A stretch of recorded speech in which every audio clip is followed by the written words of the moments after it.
Sa restoration, usually yung complaint nila, mangilo, merong sensitivity. Pero yung sensitivity na yun, within 3 days lang kasi nagre-react yung composite saka yung bonding dun sa dentin ng ipin. Kaya siya naging sensitive. Pero after that, wala naman. Sinsawa kasi kaya naman sila bumabalik. Most of the time, yung bracket ay natatanggal. Pero dahil naman fault nila yun, dahil sa chewing ng mga matitigas sa pagkain. Yun lang.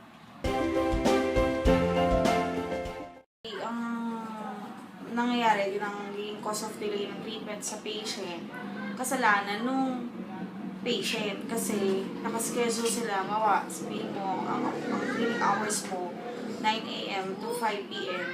Ang appointment ng isa, 9 a.m. Tapos dumating siya ng 10 a.m. So, domino effect yun. Lahat na naka-appointment per hour, ma-extend lahat. Sa kanila kasi, minsan yung pag ako kasi yung gumawa, yung nag-restore ka ng ipin, talagang walang caries na natira.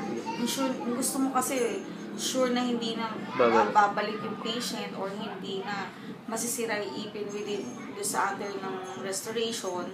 Nangyari, pag sila yung gumawa at bumalik yung patient, pag chinek ko, makikita ko meron pa rin dark spot sa ilalim ng composite. So, ibig sabihin, may natira pa rin caries. Secondly, yung mga cases na natatanggalin pa sa pag sila gumagawa. Minsan naman nangyayari.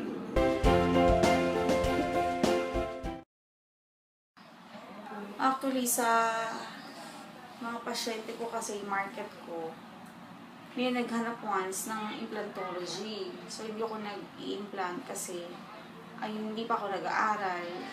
Pero hindi ko naman siya proud yung pag-aralan kasi maraming failure sa implant. So, parang hindi ko siya na-aspire na gawing another specialization.